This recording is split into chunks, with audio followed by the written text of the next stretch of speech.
സംസാരിക്കുവാൻ തീരുമാനിച്ചിരിക്കുന്ന ഒരു വിഷയം എന്ന് പറയുന്നത് പാരിസ്ഥിതിക ബോധം അല്ലെങ്കിൽ പാരിസ്ഥിതിക മനസ്സ് എന്നതാണ്. എൻവയോൺമെന്റൽ മൈൻഡ് അതെന്ന് സൃഷ്ടിക്കപ്പെട്ടു? ഇന്ത്യ ചരിത്രത്തിന്റെ ചില ദിശകളിൽ വന്ന മാറ്റങ്ങളിലൂടെ ഈ പാരിസ്ഥിതിക മനസ്സ് എവിടെ എപ്പോൾ ഉണ്ടായി എന്ന് ചെറുതായി ഒന്ന് സൂചിപ്പിക്കുവാനാണ്. അതിൻ്റെ ഒരു ചെറിയൊരു വിവരണം നിങ്ങൾക്ക് മുമ്പിൽ വിശകലനാത്മകമായ ഒരു വിവരണം നൽകുവാനാണ് ഞാൻ ആഗ്രഹിക്കുന്നത്. ഇതിനകത്ത് 21-ാം നൂറ്റാണ്ടിലെ പാരിസ്ഥിതിക മനസ്സിനെ കുറിച്ച് പറയുമ്പോൾ എൻ്റെ ഒരു നോട്ടത്തിൽ അത് ഏറ്റവും സങ്കീർണമായ ഒരു മനസ്സാണ് പാരിസ്ഥിതിക മനസ്സ്. ഇനി ചരിത്രപരമായ രീതിയിൽ 4 ഘട്ടങ്ങളിലൂടെ കടന്നു വന്ന മനുഷ്യന്റെ മനസ്സാണ്. 4 ഘട്ടങ്ങളിൽ. അതിൽ ഒന്നാമത്തെ ഘട്ടം എന്ന് പറയുന്നത് നമ്മൾ വേട്ടയാടി ശേഖരിച്ചിരുന്ന ഘട്ടമാണ്. അല്ലെങ്കിൽ അതിന് ഇംഗ്ലീഷിൽ ഹണ്ടർ ഗാദറർ സ്റ്റേജ് എന്ന്, ഗാദറർ സ്റ്റേജ് എന്നാണ് സാധാരണ പറയുന്നത്. ഈ ഹണ്ടർ ഗാദറർ സ്റ്റേജില് വളരെ കുറച്ച് ആൾക്കാർ ഒരു ചെറിയ സ്ഥലത്ത് ഒരുമിച്ച് ജീവിക്കുന്നു. അവർക്ക് പ്രകൃതി എന്താണെന്ന് അറിയില്ല. they were ignorant about nature. അങ്ങനെയാണ് പ്രകൃതിയെ അവര് അന്ന് ആ ഭാഷ ഉപയോഗിക്കുന്നില്ല, അന്നൊരു ഭാഷയും ഉപയോഗിക്കുന്നില്ല. സൂപ്പർ നേച്ചർ എന്ന് നമ്മൾ സാധാരണ പറയുന്ന ഈ സൂപ്പർ നേച്ചർ എന്ന് പറയുന്ന ആ ഒരു കോൺസെപ്റ്റ് ഉണ്ടാകുന്നത് അജ്ഞതയിൽ നിന്നും. ഐഡിയോളജി, ഒരു ആശയം, പ്രകൃതിയെക്കുറിച്ച് ഒരു ആശയം ഇല്ലാതിരുന്ന, ശാസ്ത്രബോധം ഇല്ലാതിരുന്ന കാലഘട്ടത്തിൽ പ്രകൃതിയെ ഏറ്റവും വലിയ ഒരു ശക്തിയായിട്ട് കണ്ട് ആരാധിച്ച, ബ്ലൈൻഡായിട്ട് ആരാധിച്ച ഒരു ജനവിഭാഗം ഈ ഹണ്ടർ ഗാദറർ സ്റ്റേജിലുണ്ട്. അവര് കുറച്ചിടത്ത് അവർ കാണുന്ന കുറച്ച് മരങ്ങൾ, കുറച്ച് ഫലങ്ങൾ നൽകുന്ന മരങ്ങൾ, കുറച്ച് ജന്തുക്കൾ, ചെറിയൊരു അരുവി അല്ലെങ്കിൽ ഒരു പുഴ, ഒരു ചെറിയ ഭൂപ്രദേശത്ത് ജീവിച്ച കുറച്ച് ആൾക്കാരാണ് ഈ ഹണ്ടർ ഗാദറേഴ്സ്. അവർക്ക് ഒരു സ്ഥലത്ത് നിന്ന് മറ്റൊരു സ്ഥലത്തേക്ക് നീങ്ങണമെന്നുണ്ടെങ്കിൽ വലിയ ബുദ്ധിമുട്ടായിരുന്നു. അവർ സ്പീഡ് ഗെയിൻ ചെയ്തിട്ടില്ല. നമ്മുടെ പാരിസ്ഥിതിക മനസ്സും സ്പീഡുമായി അഭേദ്യമായി ബന്ധപ്പെട്ട് കിടക്കുന്ന ഒരു സംഗതി ആയതുകൊണ്ടാണ് ഞാൻ അതിനെക്കുറിച്ച് പറയുന്നത്. അപ്പൊ അവർ തീരുമാനിച്ചു, അവരാലോചിച്ചു, ഒരു കാടിന്റെ ഒരു വലിയൊരു ഭാഗത്തേക്ക്, മുകൾ ഭാഗത്തേക്ക് പോകുവാനായിട്ട് വലിയ ബുദ്ധിമുട്ടാണ്. അപ്പൊ അവർക്ക് പേടിയാണ് അങ്ങോട്ട് പോകുവാനായിട്ട്. അപ്പൊ അവർ വിചാരിച്ചു, അയ്യോ അവിടെ ചില മരങ്ങളുണ്ട്, ആ മരങ്ങളിലാണ് ദൈവങ്ങൾ ഇരിക്കും, സ്പിരിറ്റ്സ് ഇരിക്കും. അങ്ങനെ സ്പിരിറ്റ് ഇരിക്കുന്നത് കൊണ്ട് ആ മരങ്ങളെ ഒന്നും നമ്മൾ വെട്ടരുത്, അതിനെ ഉപദ്രവിക്കരുത്, അങ്ങോട്ട് പോകരുത് എന്നവർ മനസ്സിൽ വിചാരിച്ചിരിക്കുകയാണ്. അതെന്തുകൊണ്ടാണ്? പ്രകൃതിയുടെ ചില ഇടങ്ങളിലേക്ക് കടന്നു കയറുവാനുള്ള സാങ്കേതിക സംവിധാനങ്ങൾ ഇല്ലാതിരുന്നത് കൊണ്ട് they restrained themselves from encroaching. നമ്മുടെ എൻക്രോച്ചിങ് ആണല്ലോ ഏറ്റവും വലിയ പ്രശ്നം. അങ്ങനെ ഒരു അതിർത്തി വിട്ടിട്ട് മറ്റൊരു അതിർത്തിയിലേക്ക് പോകുവാൻ അവർക്ക് താല്പര്യമില്ലാതെ വരികയും സാങ്കേതിക പരമായ രീതിയിലുള്ള ഒരു വളർച്ച ഇല്ലാത്തത് കൊണ്ട് അവർ പ്രകൃതിയെ വണങ്ങി അല്ലെങ്കിൽ അതിനെ ആരാധിച്ചു. അവിടെയാണ് സത്യത്തിൽ ഈക്കോ സ്പിരിച്വലിസം എന്ന് പറയുന്ന ഒരു കോൺസെപ്റ്റ് ഉണ്ടായിരുന്നത്. നമ്മൾ ഇന്ന് കാണുന്ന സേക്രഡ് ഗ്രൗസ് അല്ലെങ്കിൽ സർപ്പക്കാവ് എന്നൊക്കെ പറയും. കാവെന്ന് പറയും, സർപ്പക്കാവ് എന്ന് പറയും. അപ്പൊ സർപ്പക്കാവിന്റെ ഒരു കോൺസെപ്റ്റ് ഉണ്ടായി വരുന്നത് തന്നെ ഈ ഇഗ്നറൻസിൽ നിന്നും, ഈ ഫിയറിൽ നിന്നും. About nature.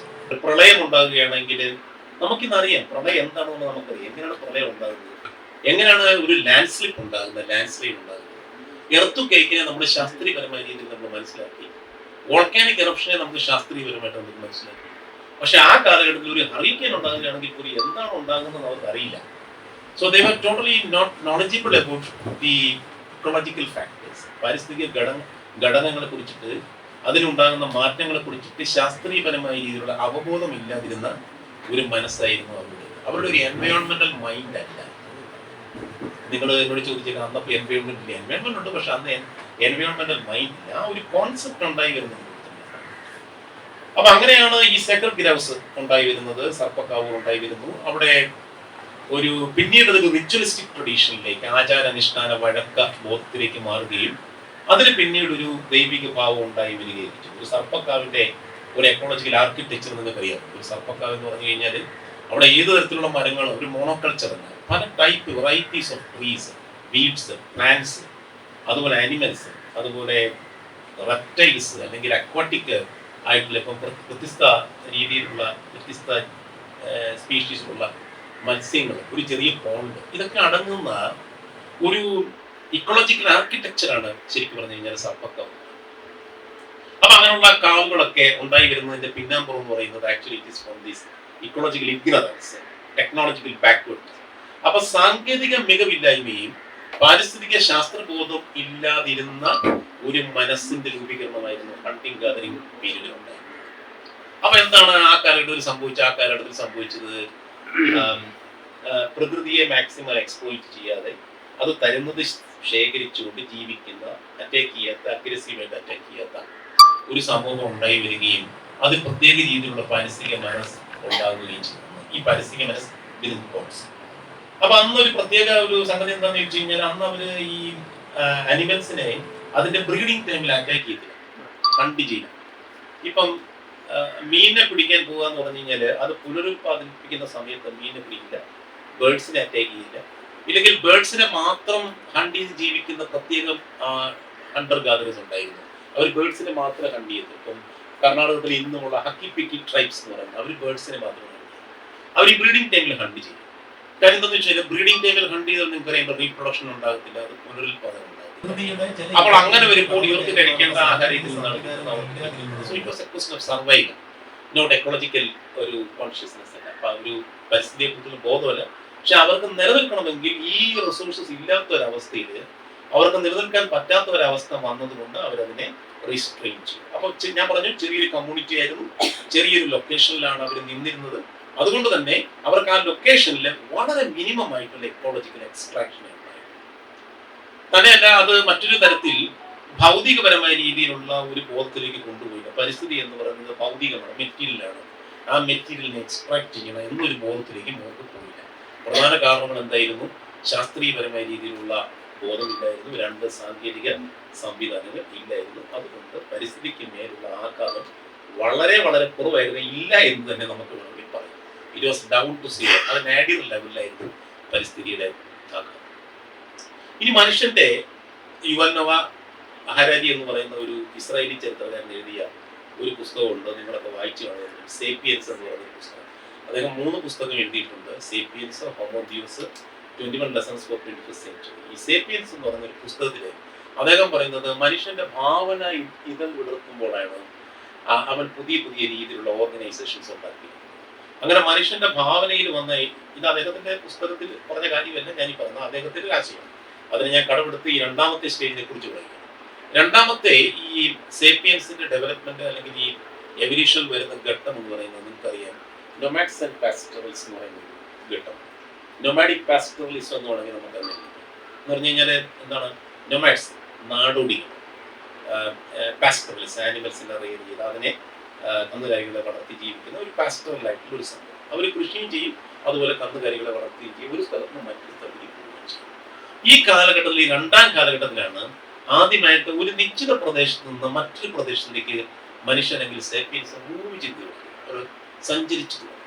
ആ സഞ്ചരിക്കുന്നതിനുള്ള അവരുടെ എനർജി എന്ന് പറയുന്നത് അവർ മാത്രമായിരുന്നില്ല, ആനിമലായിരുന്നു. അതുകൊണ്ട് മനുഷ്യന്റെ പുരോഗതിയിലെ ഏറ്റവും ആദ്യത്തെ സാങ്കേതിക സംവിധാനം, സ്പീഡ് ഗെയിൻ ചെയ്യുന്ന സംവിധാനം, ടെക്നോളജി എന്ന് പറയുന്നത് മൃഗങ്ങളായിരുന്നു. അനിമൽ എനർജിയാണ് ആദ്യമായിട്ട് യൂസ് ചെയ്യുന്നത്. അപ്പൊ ആനിമലിനെ ഒരു ടെക്നോളജി ആയിട്ട് കണ്ടുകൊണ്ട് അതിന് പുറത്ത് കയറി പല സ്ഥലങ്ങളിലേക്ക് പോവുക, അതുമായിട്ട് കൂട്ടമായിട്ട് ഒരു സ്ഥലത്തേക്ക് പോവുക. അപ്പോൾ അവരെന്ത് കണ്ടു? അവർ പുതിയ പുതിയ വിഭവങ്ങൾ കണ്ടു, പുതിയ മരങ്ങൾ കണ്ടു, പുതിയ കായ്കനികൾ കണ്ടു, പുതിയ പക്ഷികളെയും പുതിയ തരത്തിലുള്ള ജന്തുക്കളെയും കണ്ടു, പുതിയ പുഴകൾ കണ്ടു, പുതിയ നദികൾ കണ്ടു, അല്ലെങ്കിൽ പുതിയ മലകൾ കണ്ടു. അപ്പോൾ ഈ ഇൻക്രിമെന്റൽ ആയിട്ടുള്ള സ്റ്റെപ്പ് ബൈ സ്റ്റെപ്പ് ആയിട്ടുള്ള അവരുടെ ജ്ഞാനത്തിൽ വന്ന ഇംപ്രൂവ്മെന്റ് അല്ലെങ്കിൽ അപ്ഡേഷൻ എന്ന് നമുക്ക് വേണമെങ്കിൽ പറയാം. അപ്പൊ അവർ ചിന്തിച്ചു, എന്താണ്, മറ്റു സ്ഥലത്ത് മത്സ്യം കുറയുകയാണെങ്കിൽ, മൃഗങ്ങൾ കുറയുകയാണെങ്കിൽ ഇവിടെ ഉണ്ടല്ലോ എന്നവർ മനസ്സിലാക്കി. ഈ സ്റ്റേജിലാണ് സേപ്പിയൻസിന്റെ ആംബിഷൻ ഫിനോമിനലായിട്ട് വളരുന്നത്. ഈ സ്റ്റേജിലാണ് ആദ്യമായി മനുഷ്യൻ അല്ലെങ്കിൽ സേപ്പിയൻ പ്രകൃതിയിൽ നിന്ന് വിട്ട് ചിന്തിക്കുന്നത്. This is a type of thinking apart from nature. നേച്ചറിനെ വിട്ടിട്ട് അവർ തിങ്ക് ചെയ്യാൻ തുടങ്ങിയ മാനവ ചരിത്രത്തിലെ 2ാമത്തെ സ്റ്റേജാണ് നൊമാഡിക് പാസ്റ്ററലിസം. അത് നമുക്കറിയാം, ഈ ജ്ഞാനം ഉൽപ്പാദിപ്പിച്ച് ജ്ഞാനം നമ്മൾ നമ്മുടെ കയ്യിൽ ഒതുക്കുമ്പോൾ നമ്മൾ അധികാരികളായിട്ട് മാറുകയും, ജ്ഞാനമുണ്ടെങ്കിൽ ജ്ഞാനമുള്ള ആൾക്കാരാണ് അധികാരികളായിട്ട് മാറും. അപ്പം ജ്ഞാനത്തിന്റെ ഉൽപാദനവും പുനരുൽപാദനവും വിതരണവും പല സ്ഥലങ്ങളിലായിട്ട് പാരിസ്ഥിതികപരമായി രീതിയിൽ സംഭവിച്ച ഒരു കാലഘട്ടമാണ് ഈ 2ാമത്തെ സ്റ്റേജ്, നൊമാഡിക് പാസ്റ്ററൽ സ്റ്റേജ്. അപ്പൊ എന്താണ് അവിടെ സംഭവിച്ചത്? ഒരു സ്ഥലത്ത് നിന്ന് മറ്റൊരു സ്ഥലത്തേക്ക് ചെല്ലുന്ന ആൾക്കാർ കണ്ട കാര്യങ്ങൾ അവർ പണ്ട് ജീവിച്ചിരുന്ന സ്ഥലത്തേക്ക് വരികയും അവിടെ ആൾക്കാരോട് പറയുകയും ചെയ്തു. അപ്പൊ എന്ത് ചെയ്തു? അവരും ഇങ്ങോട്ട് പോകാനായിട്ട്. So there was actually total movement of people, that means humans from one place to another place. ഈ മൂവ്മെന്റിലാണ് ഈ നോളജ് ഇൻക്രീസ് ചെയ്യുന്ന, പ്രകൃതിയെ കുറിച്ചുള്ള നോളജ് അല്ലെങ്കിൽ വിജ്ഞാനം ഇൻക്രീസ് ചെയ്യുന്നത്. അത് ട്രമൻഡസ്ലി ഇൻക്രീസ് ചെയ്യുന്നില്ല, പക്ഷേ എങ്കിലും അവർ മനസ്സിലാക്കുകയാണ്. അതിനോടൊപ്പം തന്നെ മറ്റൊരു പ്രധാനപ്പെട്ട ഒരു കാര്യം കൂടി ഉണ്ടാകുന്നുണ്ട്. നമ്മൾ സാധാരണ ഈ പരിസ്ഥിതിയായിട്ട് നമ്മൾ സംസാരിക്കുമ്പോൾ പറയുന്ന ഏറ്റവും പ്രധാനപ്പെട്ട ഒരു ഇഡിയോളജി എന്ന് പറയുന്നത്, ആശയം എന്ന് പറയുന്നത് ആന്ത്രോപോസെൻട്രിസം എന്ന്, മനുഷ്യ കേന്ദ്രീകൃതമായ, അങ്ങനെ മനുഷ്യ കേന്ദ്രീകൃതമായ ഒരു വിഭവ സമൂഹം എന്ന് പറയുന്ന രീതിയിൽ മനുഷ്യ കേന്ദ്രീകൃതമായ ഒരു വിഭവ മോഡ് ഓഫ് റിസോഴ്സ് എക്സ്ട്രാക്ഷൻ, അതിനെ എങ്ങനെയാണ് മെറ്റീരിയലൈസ് ചെയ്യേണ്ടതെന്നുള്ളത് ചിന്തിച്ചു തുടങ്ങിയ ആദ്യത്തെ മൊമെന്റുമായി. So this was actually a historic moment in the civilization, the human civilization, growth of human civilization. അപ്പൊ അങ്ങനെ അവർ വീണ്ടും സ്പീഡ് ഗെയിൻ ചെയ്തു തുടങ്ങി. അപ്പോൾ നമുക്ക് കാണുവാൻ സാധിക്കുന്നത് ഏറ്റവും അടിത്തട്ടിൽ ഉണ്ടായിരുന്ന ആ പാരിസ്ഥിതിക ആഘാതം പതുക്കെ പതുക്കെ കൂടാൻ തുടങ്ങി. അപ്പൊ പാരിസ്ഥിതിക ആഘാതം ഉണ്ടാകുവാനായിട്ട് കല്ലിന് വേണ്ടി മനുഷ്യൻ മത്സരിക്കുവാൻ തുടങ്ങി, നല്ല പുഴയോരങ്ങൾക്ക് വേണ്ടി മനുഷ്യൻ മത്സരിക്കുവാൻ തുടങ്ങി. ഞാൻ ചിലപ്പോൾ ചിന്തിക്കാറുണ്ട്, നമ്മൾ വളരെ നൊസ്റ്റാൾജിക്കാണ്. ചില സമയത്ത് നമ്മൾ 1970 കേരളം എന്ന് പറയുന്നത് നമ്മൾ കാണിക്കുക, ആൾക്കാർ പാട്ട് കളിക്കുന്നത് അല്ലെങ്കിൽ ചില കളികൾ കാണിക്കും. എന്നിട്ട് ആ കാലഘട്ടമായിരുന്നു ഏറ്റവും വലിയ ഗോൾഡൻ ഏജ് എന്ന് കാണിക്കും. പക്ഷെ ആ കാലഘട്ടത്തിലും എൻവയോൺമെന്റൽ പ്രശ്നങ്ങൾ ഉണ്ടായിട്ടുണ്ട്, ഇന്നും പാരിസ്ഥിതിക പ്രശ്നങ്ങൾ ഉണ്ടാകും. ഈ നൊമാഡിക് പാസ്റ്ററലിസത്തിന്റെ കാലഘട്ടത്തിലും പാരിസ്ഥിതിക പ്രശ്നങ്ങളുണ്ട്. കല്ലിന് വേണ്ടി വലിയ അടി ഉണ്ടായിട്ടുണ്ട്. കാര്യം നല്ല കല്ല് കിട്ടി ഇംപ്ലിമെന്റ്സിനെ ഉണ്ടാക്കുന്നുണ്ട്. ഇപ്പൊ നിങ്ങൾക്കറിയാം പാലിയോലിത്തിക് നിയോലിത്തിക് പീപ്പിൾ എന്ന് പറഞ്ഞു കഴിഞ്ഞാൽ ഓൾഡ് സ്റ്റോണേജ് ന്യൂ സ്റ്റോണേജ് കിട്ടും. അപ്പൊ ന്യൂ സ്റ്റോണേജിന് നല്ല കല്ലുകൾ കിട്ടിയാൽ ആ രീതിയിലുള്ള നല്ല എഡ്ജുള്ള ബ്ലേഡ് ലൈക്ക് ടൂൾസ് ഉണ്ടാക്കാൻ പറ്റും, മെസോലിത്തിക് ടൂൾസ് എന്ന് പറയുന്നത്. അപ്പം മനുഷ്യന്റെ ടെക്നോളജിയുടെ കണ്ടുപിടുത്തത്തിൽ ഒരു പ്രധാനപ്പെട്ട റിസോഴ്സ് ആയിരുന്നു ഈ എൻവയോൺമെന്റൽ എർത്ത് എന്ന് പറയുന്നത്, അല്ലെങ്കിൽ നമ്മുടെ ഭൂമി എന്ന് പറയുന്നത്. അപ്പം എക്കോളജിക്കൽ ആയിട്ടുള്ള എന്തിനേയും കണ്ടെത്തി അതിനെ റിഫൈൻ ചെയ്യുക, മാക്സിമം റിഫൈൻ ചെയ്യുക. ആദ്യം ഉണ്ടാക്കിയ ആയുധത്തിന്റെ ഷാർപ്പ്നെസ് കുറവായിരുന്നു, രണ്ടാമത് ഉണ്ടാക്കിയ ആയുധത്തിന് കുറച്ചുകൂടി ഷാർപ്പ്നെസ് ഉണ്ടായി, മൂന്നാമത് കുറച്ചുകൂടി നല്ല ആയുധങ്ങൾ ഉണ്ടായി. അപ്പം നല്ല ഫിനിഷിംഗ് ഉണ്ടായി. ആ ഫിനിഷിംഗ് ഉണ്ടാകണം എന്നുണ്ടെങ്കിൽ അത്തരത്തിൽ ഫിനിഷിംഗ് ഉണ്ടാകേണ്ട ഉപകരണം ഉണ്ടാക്കേണ്ട കല്ല് ചില സ്ഥലങ്ങളിൽ മാത്രമേ കിട്ടും. ഇപ്പോൾ ആൾക്കാരിൽ ക്ലാഷ് ഉണ്ടാകും. So there is A first clash, confrontation ഉണ്ടാകും. അപ്പം ആ കല്ലിന് മേൽ ആധിപത്യം സ്ഥാപിച്ച, ആ മണ്ണിന് മേൽ ആധിപത്യം സ്ഥാപിക്കുന്ന ആൾക്കാർ പവർഫുൾ ആയിട്ടുണ്ടാകും. അങ്ങനെയാണ് സത്യത്തിൽ ഈ ഓരോ ക്ലാൻസും ട്രൈബ്സും പവർഫുൾ ആയി വലിയ ട്രൈബ് ഉണ്ടാവുമല്ലോ. അപ്പൊ അങ്ങനെ വളരെ കൃത്യമായ രീതിയിലുള്ള പെർഫോമൻസ്, ഫോർ എക്സാമ്പിൾ ഒരു സർജറി നടത്തത്തക്ക രീതിയിലുള്ള ബ്ലേഡുകൾ പോലും അവർ ഉണ്ടാക്കി. നിങ്ങൾക്കറിയാം ഒരു കാലഘട്ടത്തില് ഈ കല്ല് വെച്ച് കൃത്യമായ രീതിയിൽ ബ്ലേഡ്സ് ഫ്ലേറ്റ്സ് ഒക്കെ ഉണ്ടാക്കാൻ തുടങ്ങി. നമ്മൾ കാണുവാണെങ്കിൽ ഇന്ന് നമുക്ക് മെറ്റൽ വെച്ച് പോലും ഉണ്ടാക്കാൻ പറ്റാത്ത രീതിയിലുള്ള ബ്ലേഡ്സും ഫ്ലേറ്റ്സ് ഒക്കെ അവർ ഉണ്ടാക്കി. ഇവിടെ കൃത്യമായി കൃത്യത എന്ന് പറയുന്ന ഒരു സംഗതി. അപ്പൊ ഈ കൃത്യത വന്നു കഴിഞ്ഞപ്പോൾ, എക്സാക്ട്നെസ് വന്നു കഴിഞ്ഞപ്പോൾ, ഈ എക്സാക്ട് ആയിട്ട് എങ്ങനെയാണ് നാച്ചുറൽ റിസോഴ്സസിനെ ഉപയോഗിക്കേണ്ടതെന്ന് അവർക്ക് മനസ്സിലായി. അപ്പൊ അങ്ങനെ ഒരു എക്സാക്ട്നെസ്സിലേക്ക് തിരിയുന്ന ഒരു കാലഘട്ടം കൂടിയാണ്. പിന്നീട് വരുന്ന മൂന്നാമത്തെ കാലഘട്ടമാണ് ഒരു വിപ്ലവം ആദ്യമായിട്ട് ലോകത്തുണ്ടാകുന്നത്. ജാറേദ് ഡയമണ്ട് എന്ന് പറയുന്ന, വായിക്കാൻ താല്പര്യമുള്ള വായിക്കേണ്ട ഒരു പുസ്തകമാണ് ജാറേദ് ഡയമണ്ട് എന്ന് പറയുന്ന. അദ്ദേഹത്തിന്റെ പുസ്തകത്തിനെ ബേസ് ചെയ്താണ് സത്യത്തിൽ സേപ്പിയൻസ് എന്ന് പറഞ്ഞ പുസ്തകം യുവാൽ നോവ ഹരാരി എഴുതുന്നത്. ഹരാരിയും ജാറേദ് ഡയമണ്ട് തമ്മിലുള്ള ഒരു ഇന്റർവ്യൂവിനകത്ത് ജാറേദ് ഡയമണ്ടിനോട് ഒരു ഇന്റർവ്യൂവിൽ ചോദിക്കുന്ന ഒരു ചോദ്യമുണ്ട്, താങ്കളെ ആരാണ് ഏറ്റവും കൂടുതൽ ഇങ്ങനൊരു പുസ്തകം എഴുതാനായിട്ട് നിങ്ങളെ പ്രചോദിപ്പിച്ചെന്ന് പറഞ്ഞിട്ട് എന്റെ മുമ്പിൽ തന്നെ ഇരിക്കുന്ന ആളാണ് ജാറേദ് ഡയമണ്ട് ആണ് എന്ന് പറഞ്ഞു. കാര്യം അദ്ദേഹത്തിന്റെ ഗൺസ് ജംസ് ആൻഡ് സ്റ്റീൽ എന്ന് പറയുന്ന പുസ്തകം. അദ്ദേഹത്തിന്റെ മറ്റൊരു പ്രസിദ്ധമായ പുസ്തകമാണ് തേർഡ് ചിമ്പൻസി എന്ന്. നമ്മളാണ് ദ തേർഡ് ചിമ്പൻസി, നമ്മളാണ് മൂന്നാമത്തെ ചിമ്പൻസി. അപ്പൊ അദ്ദേഹത്തിന്റെ ഗൺസ് ജംസ് ആൻഡ് സ്റ്റീൽ എന്ന് പറയുന്ന ഒരു ഗ്രന്ഥത്തിൽ പറയുന്ന ഒരു കാര്യമുണ്ട്. നമ്മൾ ഇന്ന് വരെ കണ്ടിട്ടുള്ള വിപ്ലവങ്ങളില്, അത് പറഞ്ഞു കഴിഞ്ഞാൽ നമ്മൾ വിചാരിക്കും തെറ്റാണ് അല്ലെങ്കിൽ ഇങ്ങനെയാണോ പറയുന്നത് വിചാരിക്കും. ഇന്ന് വരെ കണ്ടിട്ടുള്ള വിപ്ലവങ്ങളിൽ ഏറ്റവും ദൂർത്തുണ്ടാക്കിയ വിപ്ലവം അല്ലെങ്കിൽ ഏറ്റവും കപടമായ വിപ്ലവം, അദ്ദേഹം ഉപയോഗിക്കുന്ന വാക്ക് ഫ്രോഡ് റവല്യൂഷൻ ആണ്. ഫ്രോഡ് റവല്യൂഷൻ അഗ്രികൾച്ചറാണ്. Agriculture revolution is the greatest fraud in human history എന്നാണ്. കാരണം എന്താണെന്ന് വെച്ച് കഴിഞ്ഞാൽ ഈ മൂന്നാമത്തെ ഘട്ടത്തിലേക്ക് കയറുമ്പോൾ ഞാൻ പറഞ്ഞു സെറ്റിൽഡ് അഗ്രികൾച്ചർ എന്ന് പറഞ്ഞൊരു ഫെയിലാണ് മൂന്നാം ഘട്ടം. നമ്മൾ എവിടെയെങ്കിലും ഒരുമിച്ച് താമസിച്ചിരുന്നിട്ട് 1000 പേര് ഒരുമിച്ച് കൃഷി ചെയ്യാൻ തുടങ്ങി. 1000 പേര് ഒരുമിച്ച് കൃഷി ചെയ്യാൻ തുടങ്ങുമ്പോൾ എന്താ നാച്ചുറലി സംഭവിക്കുന്നത്? കൂടുതൽ നമുക്ക് ഉൽപ്പാദിപ്പിക്കാൻ, പ്രൊഡ്യൂസ് ചെയ്യാനായിട്ട് വരുന്നു. അപ്പോൾ എന്തുണ്ടാകും? സർപ്ലസ് ഉണ്ടാകും. സർപ്ലസ് ഉണ്ടാകുമ്പോൾ കൊമേഴ്സ് ഉണ്ടാകും. കൊമേഴ്സ് ഉണ്ടാകുമ്പോൾ എന്താണ് പറയുന്നത്? ആ രീതിയിലുള്ള കൂടുതൽ പ്രോഫിറ്റിന് വേണ്ടിയുള്ള ഒരു ക്രേവിംഗ് ഉണ്ടാകും. ആ പ്രോഫിറ്റിനെ എങ്ങനെ അമാസ് ചെയ്യണം, അതിനെ എങ്ങനെ കണ്ടുപിടിച്ചെടുക്കണം എന്നുള്ള ഇതുണ്ടാകും. ഗോതമ്പ് ഉൽപ്പാദിപ്പിക്കുമ്പോഴാണ് കൂടുതൽ പ്രോഫിറ്റ് കിട്ടുന്നതിൽ ഗോതമ്പ് ഉൽപ്പാദിപ്പിക്കും. അതുകൊണ്ട് ഈ agriculture revolution is the greatest fraud in human history എന്ന ജാറൈദ് ഡയമണ്ടിന്റെ കമന്റിനെ വെച്ച് അതിനെ വെച്ച് സേപ്പിയൻസില് യുവൽ നോവ ഹരാരി അദ്ദേഹം പറയുന്ന ഒരു കാര്യമുണ്ട്. Agriculture revolution is the greatest fraud in human history ആണ് എങ്കിൽ നിങ്ങളെ ഡൊമസ്റ്റിക്കേറ്റ് ചെയ്തത്, മനുഷ്യനെ ഡൊമസ്റ്റിക്കേറ്റ് ചെയ്തത് വീറ്റാണ്.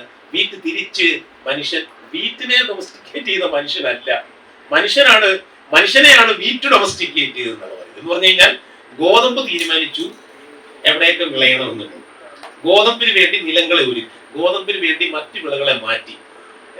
ഞാൻ പറഞ്ഞതിന്റെ അർത്ഥം മനസ്സിലായി കാണുമല്ലോ. Wheat domesticated the humans. നമ്മളിപ്പം ഡൊമസ്റ്റിക്കേറ്റ് ചെയ്യുന്ന ഒരു ഇൻസ്ട്രുമെന്റ് ആണ് നമ്മുടെ കയ്യിരിക്കുന്നത് അല്ലെ. മൊബൈൽ ഫോൺ ഡൊമസ്റ്റിക്കേറ്റേഴ്സ് നമുക്ക്, നമ്മുടെ ഭാഷയും നമ്മുടെ സംസ്കാരവും നമ്മുടെ സമയവും നമ്മുടെ ഈവൻ ജെൻഡർ കോൺഷ്യസ്നെസ്സും. അമേരിക്കയിൽ ഒരു ചെറുപ്പക്കാരൻ 5 വർഷം മുമ്പ് ഒരു മൊബൈൽ ഫോണിൽ വിവാഹം കഴിക്കാനായിട്ട് കേസ് കൊടുത്ത് ഇപ്പൊ ആ കേസ് പെൻഡിങ് കിടന്നു. പക്ഷേ അമേരിക്കൻ ചർച്ച സംഭവിച്ചിട്ട് വിവാഹം നടന്നു കഴിഞ്ഞു. 2 വർഷം മുമ്പ് വിവാഹം നടന്നു, മൊബൈൽ ഫോണിൽ വിവാഹം കഴിച്ചു. അതുകൊണ്ട് ജെൻഡർ കോൺഷ്യസ്നെസ് പോലും മാറി. അപ്പൊ നമ്മുടെ മൊബൈൽ ഫോൺ നമ്മളെ ഡൊമസ്റ്റിക്കേറ്റ് ചെയ്യാം, നമ്മളെ മൊബൈൽ ഫോണിനെ അല്ല ഡൊമസ്റ്റിക്കേറ്റ് ചെയ്യും. അപ്പം അതുപോലെ വീറ്റ് സ്റ്റാർട്ടഡ് ഡൊമസ്റ്റിക്കേറ്റിംഗ് ഹ്യൂമൻസ് ഈ 3ാമത്തെ ഘട്ടത്തിൽ. അപ്പം മനുഷ്യനൊരു കാര്യം മനസ്സിലായി, ഈ പ്രകൃതിയില് പല വിഭവങ്ങളും നമുക്ക് ഉണ്ടാക്കാൻ പറ്റുമെങ്കിൽ ഏറ്റവും പ്രധാനപ്പെട്ട വിഭവങ്ങൾ നമുക്ക് കാശുണ്ടാക്കാൻ പറ്റിയ വിഭവങ്ങൾ വേണം ഉണ്ടാക്കേണ്ടത്. അതുകൊണ്ട് നമ്മൾ പ്രത്യേക തരത്തിലുള്ള അഗ്രികൾച്ചറിലേക്ക് നമുക്ക് തിരിയാം. അങ്ങനെ സെറ്റിൽഡ് അഗ്രികൾച്ചർ എന്നാ പറയുന്നത്, വെറിഗേറ്റഡ് ക്രോപ്സ്, പലതരത്തിലുള്ള ക്രോപ്സ് കൾട്ടിവേറ്റ് ചെയ്തിരുന്നു ചില പ്രദേശങ്ങളിൽ മാത്രം കൾട്ടിവേറ്റ് ചെയ്യുന്ന ഒരു രീതിയിലേക്ക് മാറുകയും അത് അവർക്ക് കൂടുതൽ ധനം സമ്പാദിക്കാനുണ്ട്. അങ്ങനെയാണ് ഈ സ്റ്റേറ്റ് സിസ്റ്റംസ് ഉണ്ടായിരുന്നത്. ഫോർ എക്സാമ്പിൾ ചെറിയ സ്റ്റേറ്റ്, ഇന്ത്യയെ പറയുവാണെങ്കിൽ മഗധ, കോസല, മംഗ എന്നൊക്കെ പറയുന്ന കുറെ ചെറിയ റിപ്പബ്ലിക്കുകളുണ്ട്. അതൊക്കെ എല്ലാം കൂടെ അവരെയൊക്കെ യുദ്ധം ചെയ്ത് കീഴടക്കിയാണ് മറ്റൊരു രാജവംശം ഉണ്ടായി വരുന്നത്, അശോകന്റെ മൗര്യ സ്റ്റേറ്റ്. അപ്പൊ അശോകന്റെ മൗര്യ സ്റ്റേറ്റ് ഉണ്ടായി വരുമ്പോഴത്തേക്കും അവിടെ അശോക മഹാരാജാവ് ആദ്യമായിട്ട് തീരുമാനിക്കുന്ന ഒരു കാര്യമുണ്ട്. ഈ വനങ്ങൾ വളരെ പ്രധാനപ്പെട്ട സ്വത്താണ്. വനങ്ങളുടെ മേലുള്ള ആധിപത്യം ഉറപ്പിച്ചാൽ മാത്രമേ ഒരു രാജാവിന് നന്നായി ഭരിക്കാൻ പറ്റത്തുള്ളൂ. അതുകൊണ്ട് അദ്ദേഹമാണ് ആദ്യമായിട്ട് ഫോറസ്റ്റ് കൺസർവേറ്ററെ ഇന്ത്യയിൽ അപ്പോയിന്റ് ചെയ്യുന്നത്. അദ്ദേഹത്തിന്റെ പേര് ഡെസിഗ്നേഷൻ കേട്ടാൽ നമ്മൾക്ക് ഭയങ്കര തമാശയായിരുന്നു. കുപ്പിയാധ്യക്ഷ എന്ന് പറയും. കുപ്പിയുടെ അധ്യക്ഷനല്ല, കുപ്പിയാധ്യക്ഷൻ എന്ന് പറഞ്ഞു കഴിഞ്ഞാൽ സൂപ്രണ്ട് ഓഫ് ഫോറസ്റ്റ്. അപ്പോയിന്റ് ചെയ്യുകയും അത് വനത്തിലുള്ള ആൾക്കാരെയൊക്കെ തീർച്ചയായിട്ടും ടൈം ചെയ്യണം, ഡിസിപ്ലിൻ ചെയ്യണം എന്നും വനത്തിലേക്ക് കൂടുതൽ ഇറങ്ങി കൂടുതൽ കൃഷികൾ ചെയ്യണമെന്നും അദ്ദേഹം ഡയറക്ഷൻ കൂടെ അദ്ദേഹത്തിന് ഈഡിക്സിലൊക്കെ പറയുന്നത്. കൂടുതൽ കൃഷി ചെയ്യുക, അഗ്രികൾച്ചർ എക്സ്പാൻഡ് ചെയ്യുവാനായിട്ടുള്ള ഒരു താല്പര്യം രാജാവ് കാണിക്കുകയും ചെയ്തു. നിങ്ങൾക്കറിയാം, കലിംഗാവാറിൽ ഏറ്റവും കൂടുതൽ മനസ്സിലൊരു ട്രാൻസ്ഫറേഷൻ ഉണ്ടായി, ബുദ്ധിസത്തെ എംബ്രേസ് ചെയ്തൊരു രാജാവായിരുന്നു അശോകൻ. പക്ഷേ ഭയങ്കര ബുദ്ധിമാനായ ഒരു രാജാവായിരുന്നു. തന്റെ അധികാരം നിലനിർത്തുവാനുള്ള ഏത് രീതിയിലുള്ള പ്രവർത്തനങ്ങൾക്കും അദ്ദേഹം ന്യായീകരണം കണ്ടെത്തിയിരുന്നു. അതിൽ ധനമോഹം തീർച്ചയായിട്ടും ഉണ്ടായിരുന്നു രാജാവ്. പക്ഷെ വളരെ നല്ല ഒരു ഓർഗനൈസ്ഡ് സ്റ്റേറ്റിനെ അദ്ദേഹത്തിന് ഉണ്ടാക്കിയെടുക്കാൻ സാധിച്ചു. ഇന്ത്യയിൽ രണ്ടാമത് വരുന്ന ഏറ്റവും പ്രധാനപ്പെട്ട സാമ്രാജ്യം എന്ന് പറയുന്നത് ഗുപ്ത കാലഘട്ടം, ഗുപ്തന്മാരാണ്. അവരാണ് ഈ ഫോറസ്റ്റ് റിസർവേഷനെയും ഫോറസ്റ്റ് കൺസർവേഷനെയും കൂടുതൽ എക്സ്പാൻഡ് ചെയ്യും. വനപാലസ്, ഗോൾമിഗേഴ്സ് എന്നൊക്കെ പറയുന്ന പുതിയ ഓഫീസർമാരെ അപ്പോയിന്റ് ചെയ്യുകയും വനത്തിന് മേലുള്ള അധികാരം കൂടുതൽ ഉറപ്പിക്കുകയും. എന്തിനാണ് വനത്തിന് മേലുള്ള അധികാരം ഉറപ്പിക്കുന്നത്? കാര്യം വനത്തെ വെട്ടിയിറക്കി കൃഷി ചെയ്യുവാനായിട്ട് രാജാവിനാണ് അധികാരം വേണ്ടത്. അങ്ങനെയാണ് നമ്മൾ ഈ റോയൽ മൊണോപ്പൊളി എന്ന് പറഞ്ഞൊരു വാക്ക്. റോയൽ മൊണോപ്പൊളി പ്ലീസ് നമ്മൾ കേട്ടില്ല. പണ്ടൊക്കെ നമ്മളെ പറമ്പിരിക്കുന്ന തേക്ക് കിട്ടിയത് നമുക്ക് വെട്ടാൻ പറ്റില്ല, അത് രാജാവിൻ്റെതാണ്. കാര്യം ആമരം വെട്ടണമെന്നുണ്ടെങ്കിൽ രാജാവിനോട് ചോദിച്ചു രാജാവിന്റെ അനുവാദം മേടിച്ചു. ഇന്നിപ്പോ എനിക്ക് തോന്നുന്നു നമുക്ക് ഏത് മരം നമുക്ക് വെട്ടാം, വെട്ടിയെടുത്ത് പോവാം. എനിക്ക് ഈട്ടിക്ക് ഇപ്പോഴും എവിടെയൊക്കെയോ റെസ്ട്രിക്ഷൻസ് ഉണ്ട്. അങ്ങനെ വലിയ സാമ്രാജ്യങ്ങൾ വളരുകയും ആ സാമ്രാജ്യങ്ങൾ വലിയ സൈനികവൽക്കരണത്തിന് ഇടവരുത്തുകയും അവർ യുദ്ധം ചെയ്ത് കൂടുതൽ കൃഷിയിടങ്ങൾ കയ്യിലൊതുക്കുകയും. ഇതാണ് 3ാമത്തെ ഏറ്റവും പ്രധാനപ്പെട്ട ഒരു സ്റ്റേജ് എന്ന് പറയുന്നത്. ഈ first hunting gathering stage, 2 nomadic pastoral stage, 3 എന്ന് പറയുന്നത് ഈ സെറ്റിൽഡ് അഗ്രികൾച്ചറൽ സ്റ്റേജ്. ഇവിടെ ആണ് നമ്മൾ ആദ്യമായിട്ട് ഈ പരിസ്ഥിതിയുടെ മേൽ ഒരു കൺട്രോൾ ഉണ്ടാക്കുന്ന ഒരു മെക്കാനിസത്തിനെ. എൻവയോൺമെന്റിന് മേലെ അന്ന് എൻവയോൺമെന്റ് ഒരു വാക്കില്ലായിരുന്നു. എൻവയോൺമെന്റ് എന്ന് പറയുന്ന വാക്ക് വരുന്നത് 1828 കൂടി. കാർലൈൽ എന്ന് പറയുന്ന ഒരാളാണ് 1828 ആദ്യമായിട്ട് ആ വാക്ക് പറയുന്നത്. അന്ന് വേറെ അർത്ഥത്തിലാണ് പറയുന്നത്. നമ്മൾ ഇന്ന് പറയുന്ന എൻവയോൺമെന്റ് എന്നൊരു വാക്കില്ല. എൻവയോൺമെന്റ് പിന്നീട് അങ്ങ് വളരെ സ്പെസിഫിക് ആയിട്ട് ഒരു ശാസ്ത്രമായി മാറിയപ്പോഴാണ് അത് എൻവയോൺമെന്റ് എന്ന് പറയുന്നത് നമ്മൾ ഇന്ന് കാണുന്ന ഒരു അർത്ഥത്തിൽ വരുന്നത്. ഓരോ കാലത്തെയും ലോകബോധത്തിനനുസരിച്ചാണ് വാക്കുകൾ ഉണ്ടാകുന്നത്. അപ്പൊ രണ്ടാമത്തെ അർത്ഥം, അപ്പൊ ഓരോ കാലബോധത്തിനനുസരിച്ചിട്ടാണ് ഭാഷാബോധം വരുന്നത്. നമ്മൾ ഈ ഭാഷ എന്ന് പറയുന്നത് ഒരു കാലത്തിനനുസരിച്ചാണ് നമ്മൾ യൂസ് ചെയ്യുന്നത്. അതുകൊണ്ട് എൻവയോൺമെന്റ് എന്ന് പറയുന്ന ഒരു വാക്ക് വളരെ ക്രിസ്റ്റലൈസ് ചെയ്ത് വരുന്ന ഒരു കാലഘട്ടം 4ാമത്തെ കാലഘട്ടമാണ്. അതാണ് ഈ ലോകത്തിൽ ഇന്നും നടന്നുകൊണ്ടിരിക്കുന്ന കാലഘട്ടം. നമുക്കറിയാം, വ്യവസായ കാലഘട്ടം, ഇൻഡസ്ട്രിയൽ മോഡ്. ശരിക്കും ഇന്ന് ഇൻഡസ്ട്രിയൽ മോഡിലാണ്, വ്യവസായ മോഡ് ഓഫ് റിസോഴ്സ് യൂസ് ആണ് ഇന്ന് സംഭവിച്ചുകൊണ്ടിരിക്കുന്നത്. ഇതിന് ഏറ്റവും വലിയ മാറ്റം വരുത്തിയ ഒരു സാമ്രാജ്യം നിങ്ങൾക്കറിയാം, ഇംഗ്ലീഷ് സാമ്രാജ്യമാണ്. ബ്രിട്ടീഷ് സ്റ്റേറ്റ് UK ആണ്, യുണൈറ്റഡ് കിങ്ഡം. നമുക്കറിയാം ഇൻഡസ്ട്രിയൽ റവല്യൂഷൻ ഉണ്ടായത്, വ്യവസായ വിപ്ലവം ഉണ്ടായത് ഇംഗ്ലണ്ടിലാണ്. അതുകൊണ്ട് തന്നെ വ്യവസായ വിപ്ലവത്തിലൂടെ അവിടെ അവർ സാധിച്ചെടുത്തത് എന്താണ്? ഇൻഡസ്ട്രിയൽ ക്യാപിറ്റലാണ്, അല്ലെങ്കിൽ അതിനെ ആദ്യം ഇൻഡസ്ട്രിയൽ ക്യാപിറ്റലിസം നമുക്ക് വിളിക്കാം. ഇൻഡസ്ട്രിയൽ ക്യാപിറ്റലിസം അവർ സമ്പാദിച്ചെടുത്തപ്പോൾ അവർക്ക് മനസ്സിലായി നമ്മുടെ രാജ്യത്തുള്ള മരങ്ങൾ കൊണ്ട് മാത്രം നമ്മളുടെ പുരോഗമനം, നമ്മുടെ ഡെവലപ്മെന്റ്, അത് പുരോഗമനം എന്നാണ്, പ്രോഗ്രസ് നടക്കും. ഡെവലപ്മെന്റ് ഡോക്ടർ ഗിരീഷ് പറഞ്ഞത് പിന്നീടുണ്ടാകുന്നതാണ്. അന്ന് പ്രോഗ്രസ് നടക്കും. അന്ന് പ്രോഗ്രസ് നമുക്ക് ഉണ്ടാക്കിയെടുക്കണമെന്നുണ്ടെങ്കിൽ, പുരോഗതി എടുക്കണമെന്നുണ്ടെങ്കിൽ നമുക്ക് പുതിയ രാജ്യങ്ങളെ വെട്ടിപ്പിടിക്കണം. അതിനുവേണ്ട ക്യാപിറ്റൽ നമ്മുടെ കയ്യിലുണ്ട്. അങ്ങനെ വന്നപ്പോൾ എന്ത് ചെയ്തു? ഈ മൂലധനം ഉണ്ടായിരുന്ന കമ്പനികളൊക്കെ രാജ്ഞിയെ പോയി കാണുകയും ഞങ്ങൾക്ക് പുറത്തേക്ക് ട്രാവൽ ചെയ്ത് അവിടെ പോയി ബിസിനസ് നടത്തുമെന്നുള്ള അധികാരം തരണമെന്ന് പറഞ്ഞു. അത് ഇൻഡസ്ട്രിയൽ റവല്യൂഷൻ മുമ്പ് തന്നെ സംഭവിക്കുന്നുണ്ടെങ്കിൽ ഏറ്റവും കൂടുതൽ ത്വരിതപ്പെടുന്നത് ആഫ്റ്റർ ഇൻഡസ്ട്രിയൽ റവല്യൂഷൻ. അങ്ങനെയാണ് ലോകത്തിൽ ആദ്യമായിട്ടുള്ള ഒരു കോർപ്പറേഷൻ, നിങ്ങൾക്കറിയാം, ഈസ്റ്റ് ഇന്ത്യ കമ്പനി, ലോകത്തിലെ ആദ്യത്തെ ഏറ്റവും വലിയ ട്രാൻസ് നാഷണൽ കോർപ്പറേഷൻ. നമ്മൾ ഇന്ന് പറയുന്ന പോലെയാണെങ്കിൽ അത് ഇന്ന് നമ്മുടെ ഒരു ഇന്ത്യക്കാരുടെ കയ്യിലാണ്, അല്ലെ? ഈസ്റ്റ് ഇന്ത്യ കമ്പനി യൂസഫിൽ മേടിച്ചു, ലണ്ടനിലുള്ള ഈസ്റ്റ് ഇന്ത്യ കമ്പനി യൂസഫിയുടെ കയ്യിലാണ്. അപ്പൊ അന്നുണ്ടായിരുന്ന ഏറ്റവും പ്രധാനപ്പെട്ട ഈസ്റ്റ് ഇന്ത്യ കമ്പനി 1600 അവർ ഇന്ത്യയിലേക്ക് വരികയും ചെയ്തു. അവർ വന്ന് ലാൻഡ് ചെയ്യുന്നത്, നിങ്ങൾക്ക് ജോഗ്രഫി അറിയാമെങ്കിൽ അറിയാം, മെഡിറ്ററേനിയനിൽ നിന്നും റെഡ് സീ റൂട്ട് വഴി നമ്മുടെ ഇന്ത്യൻ ഓഷനിലേക്ക് കടന്നു കഴിഞ്ഞിട്ട് അവർ വരുന്നത് എങ്ങോട്ടായിരിക്കും? അവർ തീർച്ചയായിട്ടും വരുന്നത് ഇന്ത്യയുടെ വെസ്റ്റ് കോസ്റ്റിലേക്കായിരിക്കും. അവർ സൂററ്റിലാണ് വന്ന് ലാൻഡ് ചെയ്തത്. പക്ഷെ സൂറത്തിൽ വന്ന് ലാൻഡ് ചെയ്ത ഇംഗ്ലീഷുകാർക്ക് സൂററ്റിൽ യാതൊരു താല്പര്യം ഉണ്ടായില്ല. അവർ നോക്കിയപ്പോൾ ഏറ്റവും കൂടുതൽ കൃഷി ഉത്പാദനവും സംഭവിക്കുന്നത്, ഏറ്റവും അഗ്രികൾച്ചർ റവല്യൂഷൻ, ഏറ്റവും കൂടുതൽ ടാക്സ് പിടിക്കാൻ പറ്റിയ സ്ഥലം എന്ന് പറയുന്നത് ബംഗാളാണ്. ബംഗാളിൽ കൃഷി ചെയ്യുന്ന സാധനങ്ങളില്ല. ബംഗാളിലാണ് അന്ന് സിൽക്ക് ഏറ്റവും കൂടുതൽ പ്രൊഡ്യൂസ് ചെയ്യുന്നത്. കാശ്മീർ കഴിഞ്ഞാൽ ബംഗാളിലാണ്. രണ്ടാമത് ഇൻഡിഗോ എന്ന് പറയുന്നത് അവർക്ക് ഏറ്റവും ആവശ്യമുള്ള ഒരു സാധനം. നിങ്ങൾക്കറിയാം, തുണികൾക്ക് നിറം കൊടുക്കുന്ന ഒരു എലമെന്റിനെ ഇൻഡിഗോയിൽ നീല കൃഷി, അത് അവിടെയുണ്ട്. അതുപോലെ തന്നെ ലെതർ പ്രോഡക്ട്സിന് വളരെ പേര് കേട്ട സ്ഥലമാണ് ബംഗാൾ. റൈസ് ഏറ്റവും കൂടുതൽ പ്രൊഡ്യൂസ് ചെയ്യുന്നു. ഈവൻ പെപ്പർ വേണമെങ്കിൽ പോലും നമുക്ക് മലബാറിൽ കിട്ടുന്ന പെപ്പർ, ലോങ് പെപ്പർ എന്ന് പറയുന്ന ഈ നീളമുള്ള ഒരു പെപ്പർ, അത്ര നല്ലതല്ല എങ്കിലും ക്വാളിറ്റി ഇല്ലെങ്കിലും അതും അവിടെ അവൈലബിൾ ആണ്. അങ്ങനെ അവർ ബംഗാളിലേക്ക് എടുക്കുകയും ബംഗാളിൽ ആധിപത്യം നേടുകയും ചെയ്തു. പിന്നീട് ഇന്ത്യയിലേക്ക് മുഴുവൻ വ്യാപിക്കുകയാണ്. നമുക്കറിയാം, ഈ ഈസ്റ്റ് ഇന്ത്യ കമ്പനി ശരിക്കും പറഞ്ഞു കഴിഞ്ഞാൽ ഏറ്റവും വലിയൊരു എക്കണോമിക് എക്സ്പ്ലോയിറ്റേഷൻ, നമ്മുടെ നാച്ചുറൽ റിസോഴ്സിനെ എക്സ്പ്ലോയിറ്റ് ചെയ്യുന്ന ഒരു കമ്പനിയാണ്. അത് 1858 നിങ്ങൾക്ക് എല്ലാവർക്കും അറിയാവുന്ന ഒരു സമരം ഉണ്ടല്ലോ, 1857 നമ്മുടെ ഈ ഷിപായി ലഹള, അല്ലെങ്കിൽ ഒന്നാം സ്വാതന്ത്ര്യ സമരം എന്നൊക്കെ പറയുന്ന ഒരു സംഗതിയുണ്ട്.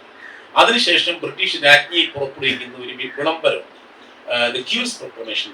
അത് ഞാൻ സസെക്സ് യൂണിവേഴ്സിറ്റിയിൽ പോയ സമയത്ത് ബ്രിട്ടീഷ് ആർക്കൈവ്സ് ഒറിജിനലായിട്ട് കൂട്ടി.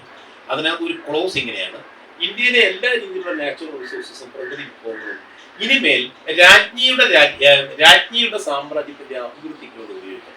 All the natural resource of India should be used for her Majesty's government എന്നാണ്. അപ്പൊ അതിന് പ്രത്യേക രീതിയിൽ വളരെ കമ്മിറ്റഡ് ആയിട്ടുള്ള ഒരു പോളിസി തന്നെ അവർ ഉണ്ടാക്കി എടുക്കുകയാണ്.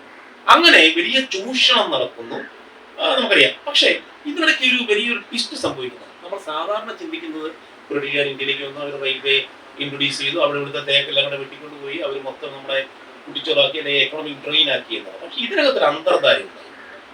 ഇതിനകത്ത് തന്നെ ഈ ബ്രിട്ടീഷുകാരുടെ ഇടയിൽ തന്നെ, ബ്രിട്ടീഷുകാരെന്ന് പറഞ്ഞു കഴിഞ്ഞാൽ നമുക്കറിയാം സ്കോട്ടിഷുകാരും അതുപോലെ തന്നെ ബ്രിട്ടന്റെ മറ്റു ഭാഗങ്ങളിലുള്ള ആൾക്കാർ അടങ്ങുന്നു. Especially Scottish surgeons, medical surgeons എന്ന് പറഞ്ഞ ഒരു ഗ്രൂപ്പ് ഈ കമ്പനി ഓഫീഷ്യൽസ് ആയിട്ട് ഇന്ത്യയിൽ വന്നു. അവർ നോക്കിയപ്പോൾ ഇന്ത്യയിലെ ഏറ്റവും വലിയ പ്രശ്നം ഉണ്ടാകുന്നത്, ഇന്ത്യയിലെ ഏറ്റവും വലിയ പ്രശ്നം എന്ന് പറയുന്നത് ഈസ്റ്റ് ഇന്ത്യ കമ്പനി എല്ലാം ഇവിടെ കട്ടുമുടിക്കുകയാണ്. അതുകൊണ്ട് ഇങ്ങനെ പോയി കഴിഞ്ഞാൽ ഇന്ത്യയിലെ ആൾക്കാർക്ക് ഇവിടെ ജീവിക്കേണ്ട വലിയ ബുദ്ധിമുട്ടുണ്ടാകും. ഇന്ത്യയിലെ പ്രത്യേകിച്ചും പാവപ്പെട്ട ആൾക്കാർ, കർഷകർക്കും ആദിവാസികൾക്കും ജീവിക്കേണ്ട തരി മണ്ണില്ലാതായി മാറും, വായു മലിനീകരിക്കപ്പെടും, ജലമില്ലാതായി മാറും എന്നൊരു മനസ്സിലാക്കി അവരിതിനെതിരെ താക്കീത് ചെയ്യുകയും ചെയ്യും. ആരും ഈ ഫിസിയോക്രാറ്റ്സ് ട്രഡീഷനിലുള്ള ആൾക്കാർ എന്ന് പറഞ്ഞാൽ ഇംഗ്ലണ്ടിൽ നിന്നും ഇങ്ങോട്ട് വന്ന വളരെ വെൽത്തി ആയിട്ടുള്ള പീപ്പിൾ, അവരെ കമ്പനിക്ക് ഒരു പേടിയായി.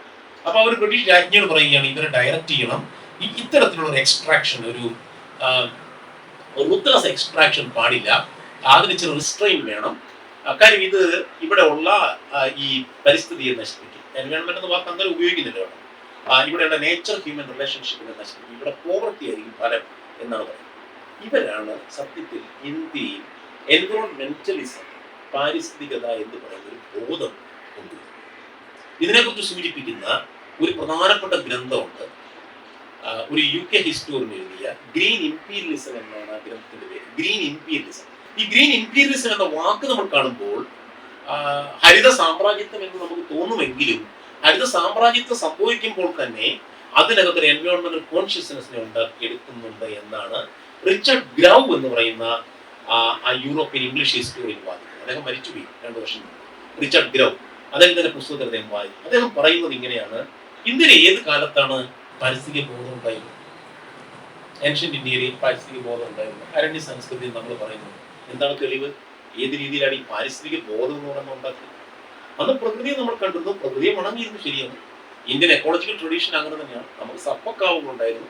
വളരെ ക്രിസ്റ്റലൈസ് ചെയ്ത് കോൺസെപ്റ്റലി ക്ലാരിഫിക്കേഷൻ ഉള്ള ഒരു ബോധം ഉണ്ടാക്കിയെടുക്കുന്നത് ഞാൻ ഈ പറഞ്ഞ ഈ മെഡിക്കൽ സർജൻസ് അവർ ഇന്ത്യയിൽ ഉടനീളം സഞ്ചരിക്കുകയാണ്.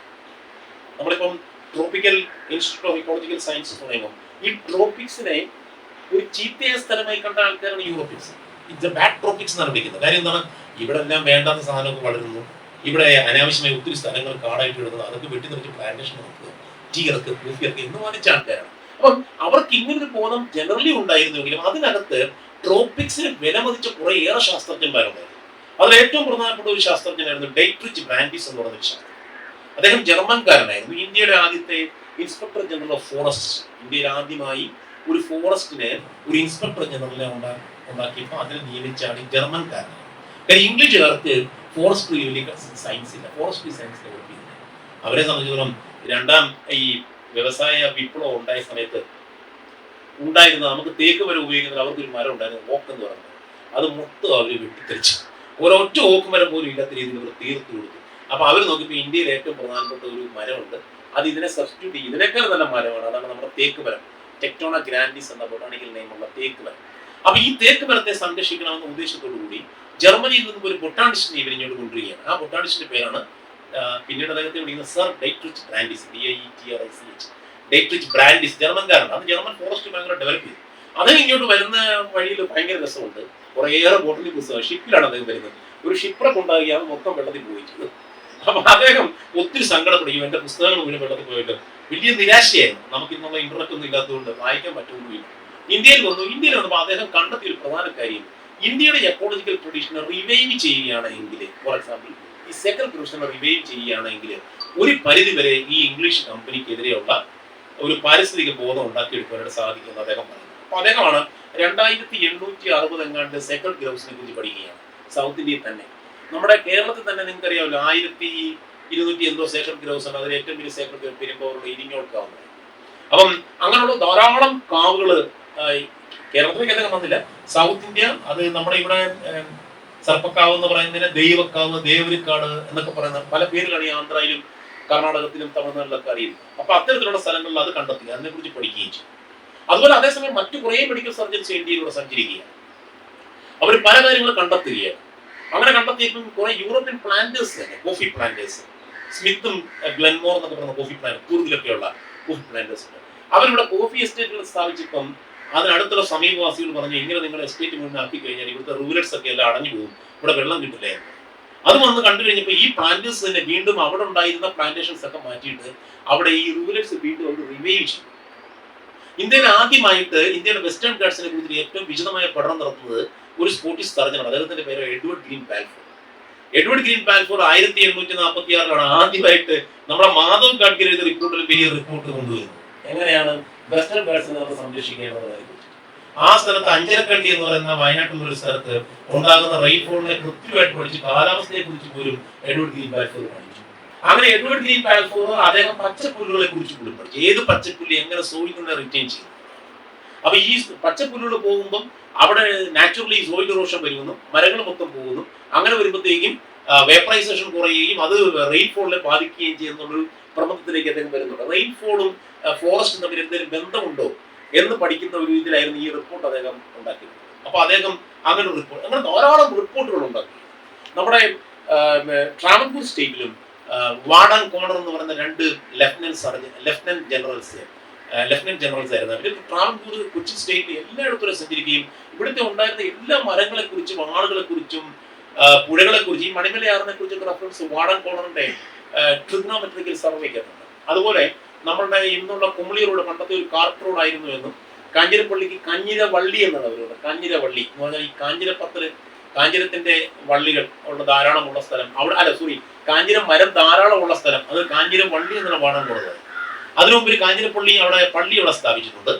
ആ പള്ളിയുടെ പേരിലാണ് ഇത് ഈ കാഞ്ഞിരപ്പള്ളി ആയെന്നുള്ളൊരു വാദം നിൽക്കുന്നത്. പക്ഷെ ഇവർ പറഞ്ഞ കാഞ്ഞിരം മരം ധാരാളം ഉള്ളതുകൊണ്ടാണ്. ആ സമയത്ത് തന്നെ തമിഴ്നാട്ടിൽ നിന്നോട്ടുള്ള ട്രേഡേഴ്സിനെ കുറിച്ചിട്ട് ഈ നമ്മൾ ഈ പറയുന്ന റാവുത്തർമാരില്ലേ, അവരെ കുറിച്ചുള്ള റെഫറൻസ് ഈ പാടാൻ പോകുന്നത്. അങ്ങനെ നമ്മുടെ ഇന്ത്യയുടെ ട്രോപ്പിക്സിനെ കുറിച്ച്, നമ്മുടെ മൗണ്ടൻസിനെ കുറിച്ച്, ഫോറസ്റ്റിനെ കുറിച്ച്, റിവേഴ്സിനെ കുറിച്ച് വളരെ കൃത്യമായ പഠനങ്ങൾ നടത്തുകയും ഈ ശാസ്ത്രജ്ഞന്മാരുടെ പഠന ഫലമായി റിച്ചർഡ് ഗ്രേവ് ആർഗ്യൂ ചെയ്യുന്നത് ഒരു ഭൂപ്രദേശത്തിന്റെ വൈദ്യശാസ്ത്രവൽക്കരണം എന്ന് പറയുന്ന ഒരു കോൺസെപ്റ്റാണ്. മെഡിക്കലൈസേഷൻ ഓഫ് ജോഗ്രഫി. ഇങ്ങനെയാണ് അത് പോകുന്നത്. അതായത് ഈ പ്രദേശങ്ങൾ ഈ ബ്രിട്ടീഷ് ഈസ്റ്റ് ഇന്ത്യ കമ്പനി തുടർന്ന് വന്ന ബ്രിട്ടീഷ് ഗവൺമെന്റ് ഡയറക്റ്റ് ആയിട്ടുള്ള എക്സ്ട്രാക്ഷന്റെ ഒത്തിരി ഭാഗങ്ങൾ നശിച്ചു പോകും, വലിയ എൻവയോൺമെന്റൽ ഡിഗ്രഡേഷൻ ഉണ്ടാവും. അങ്ങനെ ഉണ്ടാവുകയാണെങ്കിൽ ഈ ശക്തമായ പ്രകൃതി ആരോഗ്യമില്ലാത്ത പ്രകൃതിയായി മാറുകയും അത് ആരോഗ്യമില്ലാത്ത മനുഷ്യരെ സൃഷ്ടിക്കുകയും ചെയ്യും. അങ്ങനെ ആദ്യമായിട്ട് എൻവയോൺമെന്റിനെ മനുഷ്യന്റെ ഹെൽത്തിനെ തമ്മിൽ ബന്ധപ്പെടുത്തുകയും ആ ബന്ധപ്പെടുത്തലിലാണ് ഇന്ത്യയുടെ ആദ്യത്തെ എൻവയോൺമെന്റൽ ബോധം ഉണ്ടാകുന്നതെന്ന് റിച്ചർഡ് ഗ്രേവ് ആർഗ്യൂ ചെയ്യുന്നു. ആദ്യമായി വളരെ ക്ലാരിറ്റിയുള്ള ഒരു ഇന്റർപ്രിട്ടേഷൻ നൽകുന്ന റിച്ചർഡ് ഗ്രേവ്. അങ്ങനെ വളരെ കൃത്യമായ രീതിയിൽ ഇന്ത്യയുടെ പ്രകൃതിയെ കണ്ടെത്തുകയും ഇന്ത്യയുടെ പ്രകൃതി എങ്ങനെ നശിക്കുന്നു എന്നുള്ള ആദ്യമായുള്ള ആർഗ്യുമെന്റ് വാദം മുന്നോട്ട് വെക്കുന്നതും ഇവരാണ്. ആര്? ഈ medical surgeons of European company, English company. അവർ മെയിൻലി സ്കോട്ട്ലൻഡിൽ നിന്നാണ് വന്നിരുന്നത്. അവർ വലിയ ട്രഡീഷണൽ ആൾക്കാരാണ്.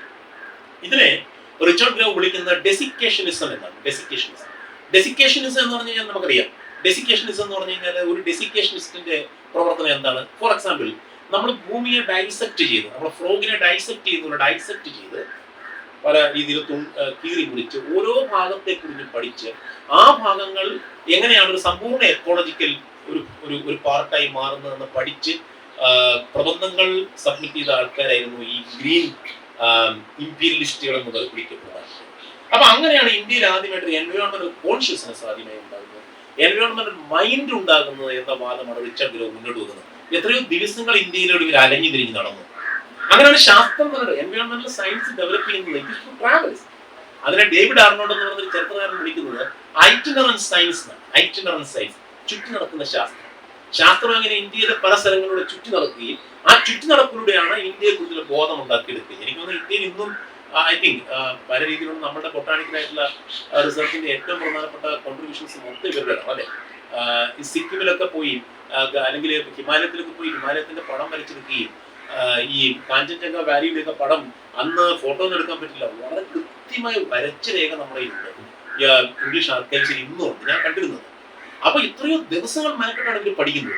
അങ്ങനെ പഠിച്ച് ഇന്ത്യയുടെ പരിസ്ഥിതിയെയും ഇന്ത്യയുടെ നേച്ചറിനെയും നാച്ചുറൽ എക്കോസിസ്റ്റത്തെയും അല്ലെങ്കിൽ ഭൂപ്രദേശത്ത് നേരിടുന്ന ഏറ്റവും വലിയ പ്രശ്നങ്ങളെയും അത് മനുഷ്യന്റെ ആരോഗ്യത്തെ എങ്ങനെ ബാധിക്കുമെന്നും ആദ്യം മുന്നോട്ട് തിയറി വെച്ച ആൾക്കാരാണ് ഈ ഡെസിക്കേഷനിസ്റ്റ്. അവിടാണ് ഇന്ത്യയുടെ പാരിസ്ഥിതിക മനസ്സുണ്ടായിരുന്നത്.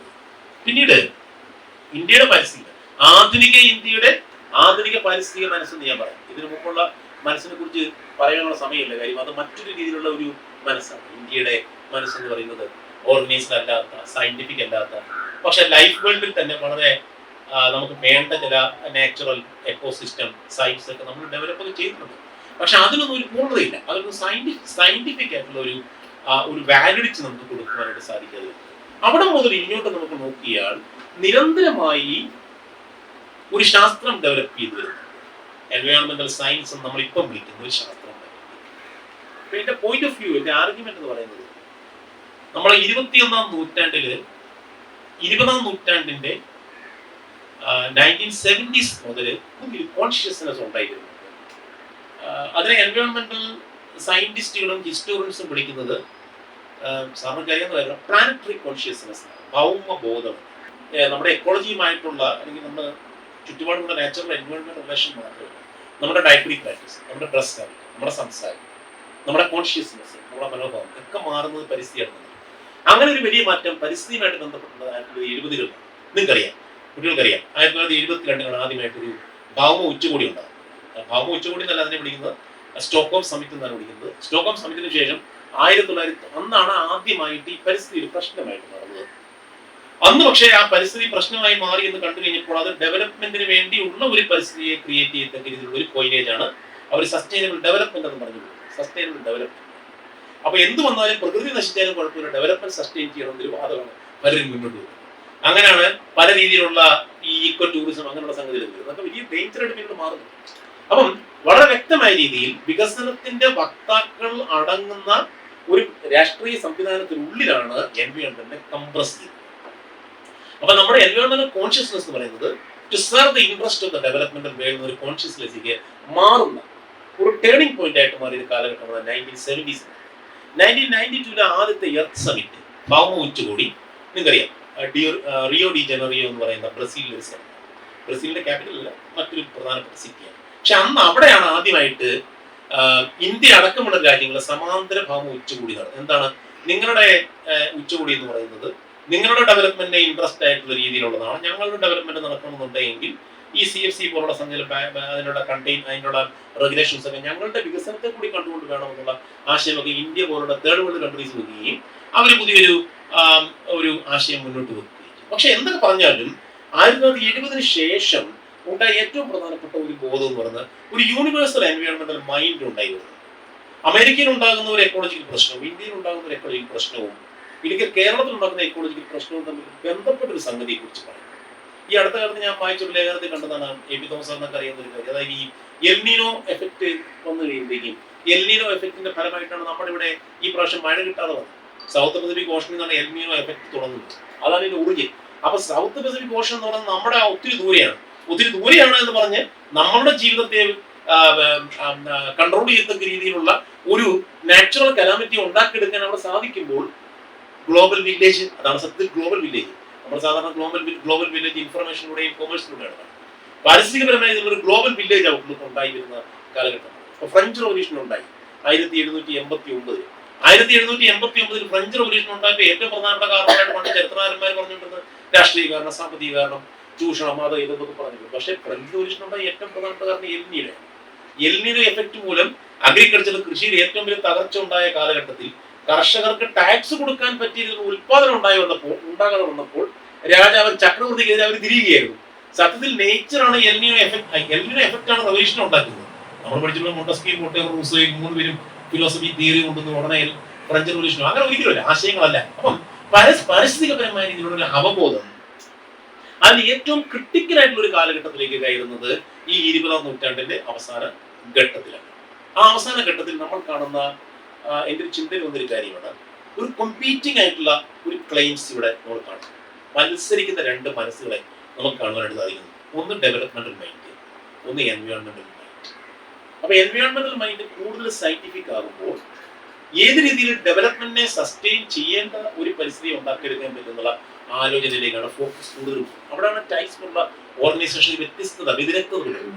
മാനവരാശി 2 തരത്തിലുള്ള ബോധങ്ങൾക്ക് ഇന്ന് വശംബദ്ധരായിരിക്കുന്നത്. ഒന്ന്, വളരെ റാപ്പിഡ് ആയിട്ടുള്ള അഡ്വാൻസ്ഡ് ആയിട്ടുള്ള സാങ്കേതിക സംവിധാനങ്ങൾ കൊണ്ടുവന്നുള്ള നാച്ചുറൽ റിസോഴ്സ് എക്സ്ട്രാക്ഷൻ, അല്ലെങ്കിൽ നമുക്ക് റീകോൺഫിഗറേഷൻ ഓഫ് ലാൻഡ്സ്കേപ്പ് എന്ന് പറയും.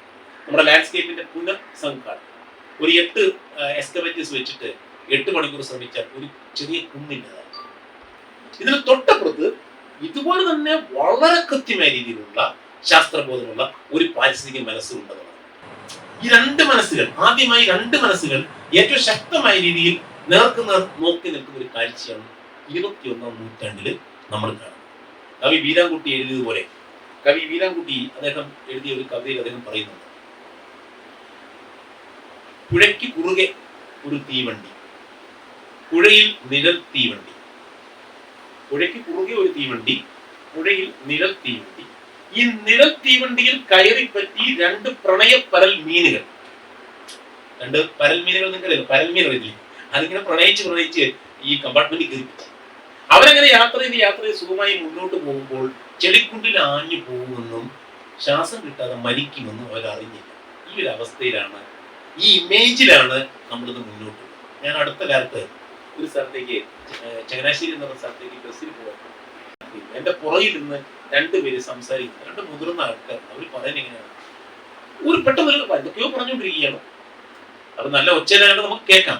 ഒരു സ്ഥലത്ത് വന്നപ്പോഴത്തേക്ക് പെട്ടെന്ന് അവർ സംസാരം നിർത്തിയിട്ട് ഒരാൾ പറയുകയാണ്, ഇവിടെയൊന്നും ഒരു ഡെവലപ്മെന്റും ഇല്ല. അപ്പൊ ഞാൻ ഉടനെ പുറത്തേക്ക് നോക്കി, മൊത്തം മരങ്ങൾ, എന്തൊക്കെയോ മരങ്ങൾ ഇങ്ങനെ വളരുകയാണ്. ഞാൻ എൻ്റെ വീടിന്റെ മുമ്പില്, ഗേറ്റിന്റെ മുമ്പില് ഇങ്ങനെ നിൽക്കുന്ന ഒരു അവസരത്തില് അതിലെ 3 ആൾക്കാരൊക്കെ നമ്മളോട് കുശലം ചോദിക്കുന്നത്. പലരും ചോദിക്കുന്ന ഒരു കാര്യമാണ്, സാർ എന്താണ് ഇവിടെ ഒരു കടമുറി എൻ്റെ അച്ഛൻ്റെ സൈഡിലാണ്, എന്താ ഒരു 5-6 കടമുറി അവിടെ മനുഷ്യന്റെ മനസ്സാണ്, അതാണ് ഡെവലപ്മെന്റ്. അപ്പൊ എൻ്റെ വീടിന് തൊട്ടപ്പുറത്തുള്ള ഒരു ചെറിയൊരു കുന്നു പ്രദേശമുണ്ട്, അവിടെ മൊത്തം മരങ്ങളായിരുന്നു. ഒരു റിയൽ എസ്റ്റേറ്റ് അത് മേടിച്ച് അതൊക്കെ നിരപ്പാണ്. ഞാൻ ഈ പറഞ്ഞ പോലെ രാവിലെ കോളേജ് പോയിട്ട് തിരിച്ചു നോക്കും, കുന്നില്ലാത്തൊരവസ്ഥ നേരിട്ട് കണ്ട ഒരാളാണ്. അപ്പൊ കണ്ടു കഴിഞ്ഞപ്പോഴത്തേക്ക് എനിക്കൊരു ഒബ്സർവ് ചെയ്യാൻ സാധിച്ചതായിരുന്നു.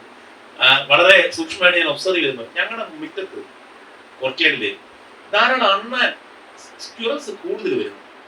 ധാരാളം ഈ അണ്ണാൻ ഇങ്ങനെ നമ്പർ കൂടി. ഞാൻ പറഞ്ഞു തൊട്ടടുത്തൊക്കെ അത് വരുന്ന പോലെ നമ്മുടെ തൊട്ടടുത്ത് പോകുന്നത് അതങ്ങനെ പോവുകയും അപ്പുറത്തെ ഹാബിറ്റായിട്ട് നഷ്ടപ്പെട്ടപ്പോഴത്തേക്ക് NH ക്രൂസ് ഇങ്ങോട്ട് വന്നു. അപ്പൊ എന്റെ മോളൊന്ന് 10ാം ക്ലാസ്സിൽ പഠിക്കുക. പുള്ളിക്കാരത്തി പറഞ്ഞു, എത്ര അണ്ണന്മാരായിരിക്കും ബസ് കയറി മരിച്ചെന്ന്, ഈ ഡെവലപ്മെന്റിന്റെ രക്തസാക്ഷികളായിട്ട് എത്ര അണ്ണന്മാർ. അപ്പൊ നമ്മുടെ തൊട്ടടുത്തുള്ള പ്രദേശങ്ങളിൽ ഇത്തരത്തിൽ വരുന്ന മാറ്റങ്ങൾ, പ്രത്യാഘാതങ്ങൾ മനസ്സിലാക്കുക എന്നുള്ളതാണ് നമ്മുടെ പാരിസ്ഥിതിക മനസ്സിന്റെ ഏറ്റവും പ്രധാനപ്പെട്ട ഒരു അംശം എന്ന് പറയുന്നത്. അതിലേക്കായിരിക്കും നമ്മുടെ ശ്രദ്ധ. അല്ലാതെ അടുത്ത വാട്ടർ സമ്മിറ്റ് എവിടെ നടക്കുന്നു, അടുത്ത എൻവയോൺമെന്റ് ഡേ വന്നിട്ട് വേണം ഞാൻ എന്തെങ്കിലും ഒരു തീരുമാനം എടുക്കാൻ എന്ന് വിചാരിക്കുകയില്ല. നിത്യേന നമ്മൾ കാണുന്ന ഇടങ്ങളിൽ, ഇന്റർവ്യൂ ചെയ്യേണ്ട ഇടങ്ങളിൽ നമുക്ക് ചെയ്യാൻ പറ്റുന്ന കാര്യങ്ങൾ ചെയ്യുക, അങ്ങനെ പ്രകൃതിയെ സംരക്ഷിക്കുക. എൻവയോൺമെന്റൽ ഓഡിറ്റിംഗ് സത്യത്തിൽ ഏറ്റവും പ്രധാനമായി വീടുകളിൽ തന്നെ തുടങ്ങേണ്ട ഒന്നാണെന്ന് എനിക്ക് തോന്നുന്നു. നമ്മുടെ കോളേജുകളെയും മറ്റ് ക്യാമ്പസുകളെയും ഒക്കെ നമുക്ക് ഇതിന്റെ സ്ഥലങ്ങളായിട്ട് കാണാൻ പറ്റും. എനിക്ക് തോന്നുന്നു ഓരോ വീട്ടിലും എൻവയോൺമെന്റൽ ഓഡിറ്റിംഗ് കമ്പൽസറി ആയിട്ട് ചെയ്യുകയും അതിന്റെ സർട്ടിഫിക്കറ്റ് ഉണ്ടെങ്കിൽ മാത്രമേ അവർക്ക് അവിടെ ജീവിക്കാൻ പറ്റുന്ന ഒരു സ്ഥിതി വരികയും ചെയ്യും. അങ്ങനെ അക്കൗണ്ടബിലിറ്റി കൊണ്ടുവന്നാൽ മാത്രമേ എനിക്ക് തോന്നുന്നു ഈ പാരിസ്ഥിതിക മനസ്സിനെ കുറച്ചുകൂടി റീഇൻഫോഴ്സ് ചെയ്യുവാനായിട്ട് നമുക്ക് സാധിക്കത്തുള്ളൂ. ഇല്ലെങ്കിൽ പ്രബലമായ ഈ ഡെവലപ്മെന്റൽ മൈൻഡിന് മുമ്പിൽ, വികസനത്തിന്റെ മൈൻഡിന് മുമ്പിൽ ഇങ്ങനെ ഉറഞ്ഞു പോകുന്ന എന്തെങ്കിലും ഒരു സാധനമായിട്ട് മാറും ഈ പാരിസ്ഥിതികത്വം അല്ലെങ്കിൽ പാരിസ്ഥിതിക ബോധം എന്ന് പറയും. ലുലുമാളുടെ ഫ്രണ്ടിൽ ചെന്ന്, നല്ലതാണ് ലുലുമാളുടെ പ്രസ്ഥാനങ്ങൾ വരട്ടെ, ലുലുമാളുടെ ഫ്രണ്ടിൽ ചെന്നിട്ട് പലരും പറയുന്നത് കേട്ടു, എന്തൊരു ഡെവലപ്മെന്റ് ആയിട്ടേക്ക് എന്ന് പറയുന്നത്. അതിനെക്കുറിച്ച് ഓർക്കുമ്പോൾ മൂന്നാറിൽ നമ്മൾ ടൂറിന് പോയി, പല പ്രാവശ്യം പിള്ളേരുമായിട്ട് മൂന്നാർ ടൂറിന് പോയി. മൂന്നാർ ചെല്ലുമ്പോൾ അവർ ആദ്യമേ പറയുന്ന ഒരു കാര്യം, സാറേ എന്തൊരു എൻവയോൺമെന്റ്, വാട്ട് ആൻ എൻവയോൺമെന്റ്. അപ്പൊ ഞാൻ അവരോട് ചോദിച്ചു, കൊച്ചിയിൽ എന്തെങ്കിലും എൻവയോൺമെന്റ് ഇല്ലേന്ന് ചോദിച്ചു.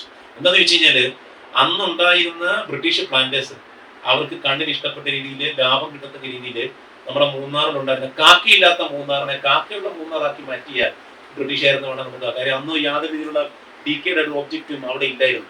മനുഷ്യവാസം വരുമ്പോൾ കാക്ക ഉണ്ടാവില്ല, സ്കാവഞ്ചേഴ്സ് വേണമല്ലോ. അങ്ങനെ ഉണ്ടാക്കിയ ഒരു മൂന്നാർ, ആ മൂന്നാറിൽ അവർ പക്ഷെ സുന്ദരമായ രീതിയിലുള്ള ഒരു മൂന്നാറിന്റെ ആർക്കിടെക്ചറിനെ അവർ ഉണ്ടാക്കിയെടുത്തു.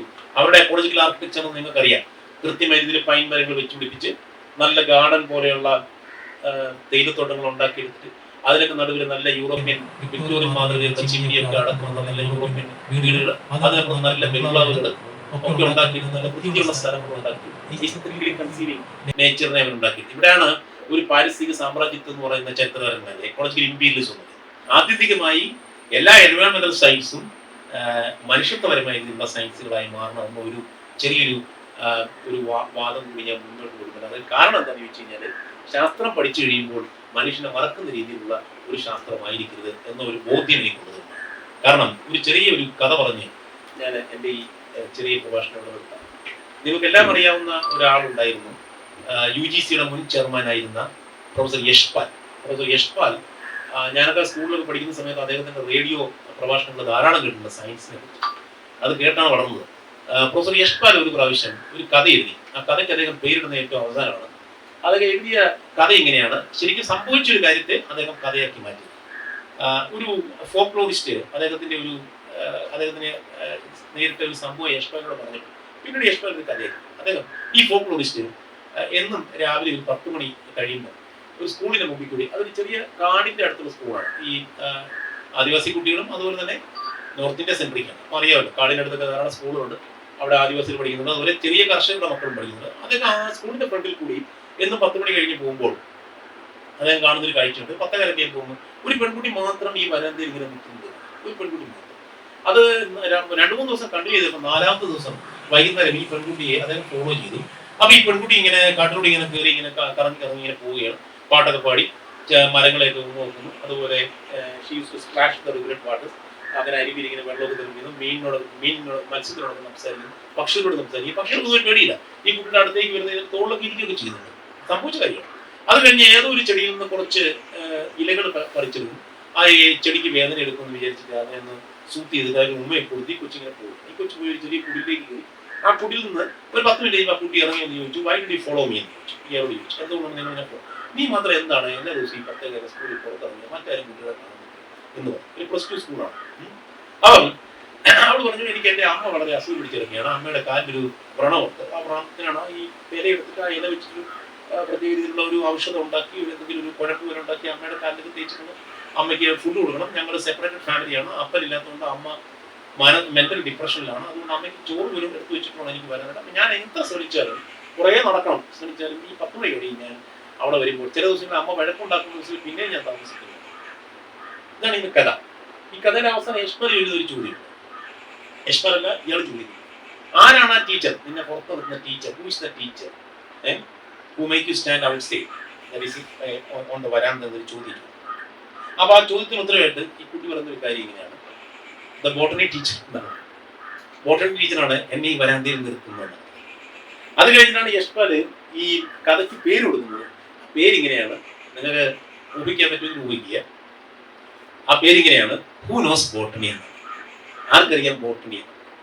ഈ പ്രകൃതി അറിയുന്ന കുട്ടിക്കാണോ അതോ ഈ പ്രകൃതി ശാസ്ത്രം അല്ലെങ്കിൽ ബൊട്ടാണിക്കൽ സയൻസ് നന്നായിട്ട് പഠിച്ച അധ്യാപിക്കാണോ? ഇത് ബോട്ടണി എന്നൊരു സബ്ജക്ട് വിട്ടു. ഞാൻ അതിനെ ചരിത്രമായിട്ടാണ് കാണിക്കുന്നത്. ചരിത്രം അറിയാവുന്ന ഒരു ഈ ഹിസ്റ്ററി ടീച്ചർ എന്ന് പറഞ്ഞു കഴിഞ്ഞാൽ സത്യമാണ്, ശരി. ഇന്നും ഹിസ്റ്ററി ടീച്ചേഴ്സ് ഇതുവരെ പ്രവർത്തിക്കുന്ന ഹിസ്റ്ററി ടീച്ചേഴ്സ് പലയിടങ്ങളിലും കണ്ടേക്കാം.